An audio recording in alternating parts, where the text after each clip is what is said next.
বাংলাদেশের জালিম তৌহিদির জনতারা তারা অত্যাচারের সব সীমানা পার করে দিয়েছে। তারা কি করেছে?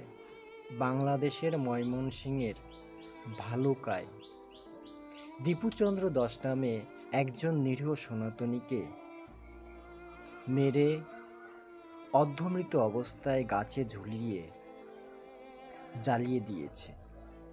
শুধু জ্বালিয়ে দিয়ে তারা ক্ষান্ত হয়নি, তারা যেভাবে উল্লাস, যেভাবে আনন্দ, যেভাবে আকাশে বাতাসে বিজয়ের উল্লাস ছড়িয়ে দিয়েছে, সেটা দেখে আমি খুবই মর্মাহত হয়েছি। আর নিজের কাছে একটাই প্রশ্ন করেছি যে জালেম তৌহিদি জনতা, এটাই কি তোমাদের শান্তির নমুনা? এটাই কি তোমাদের কাছে মানবতা? এটাই কি তোমাদের ধর্মে বাঁচিয়ে রাখার পথ?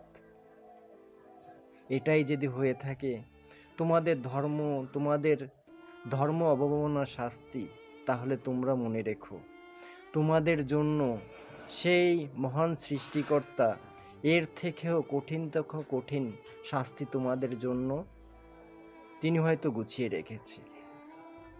তাই আপনাদের বলবো, কোনো কিছু অতিরিক্ত ভালো নয়। একজন নিরীহ সনাতনীকে মেরে আপনারা কি পেয়েছেন? হয়তো কিছুই পায়নি। কিন্তু দীপুচন্দ্র দাস, তার পরিবারটা নিঃস্ব হয়ে গেছে। হাজার হাজার সনাতনীদের বুকে রক্তক্ষরণ হচ্ছে, কিন্তু তারা কিছু বলতেও পারছে না, কিছু করতেও পারছে না। তাই হে জালিম তৌহিদি জনতা, আপনারা নিজেদের শান্তির ধর্মের অনুসারী না বলে অশান্তির ধর্মের অনুসারী, আর সনাতনীদের কিভাবে আপনারা অত্যাচার করবেন সেই নামে অভিহিত হবেন। আশা করি দীপুচন্দ্র দাস তিনি পরপারে ভালো থাকবেন, তার আত্মার শান্তি কামনা করি।